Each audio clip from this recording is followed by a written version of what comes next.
కొంచెం ఉప్పు, కొంచెం కారం, కొంచెం మసాలా కారం వేసాను, కొంచెం లైట్గా ఉప్పు వేసాను, ఆయిల్ అయితే మాత్రం వేసాను. ఇవన్నీ వేసేసి స్వీట్ కార్న్ మామూలు కార్న్ అయితే మాత్రం వేసానండి. 5 నిమిషాల్లో అయిపోయాయి. పాప్కార్న్ ఒక 5 నిమిషాలు టైం తీసుకుంటుంది, మొత్తం తిండింతా వచ్చేస్తుందండి. ఇవన్నీ కలిపితే ఎంత రేటు ఉంటుందండి. అందుకని నేను మధ్య మధ్యలోనూ ఒక 100 గ్రామ్స్ ప్యాకెట్, చిన్న ప్యాకెట్లు ఏమంటే కొని తీసుకొచ్చి ఈ విధంగా నేను చేసేస్తూ ఉంటాను. బయట కొనుక్కుంటే మాత్రం 50 రూపీస్ పై మాటనండి. వావ్, మొదలయ్యాయి పేలడం. ఓకే, మొత్తం పెట్టేద్దామా.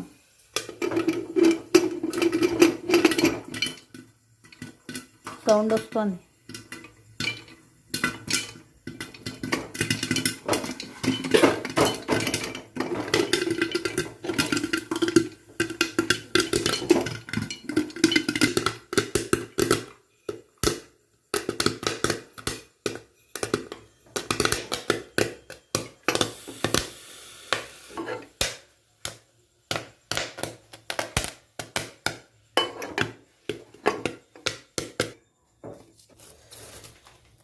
కొంచెం ఉప్పు తక్కువైందిట.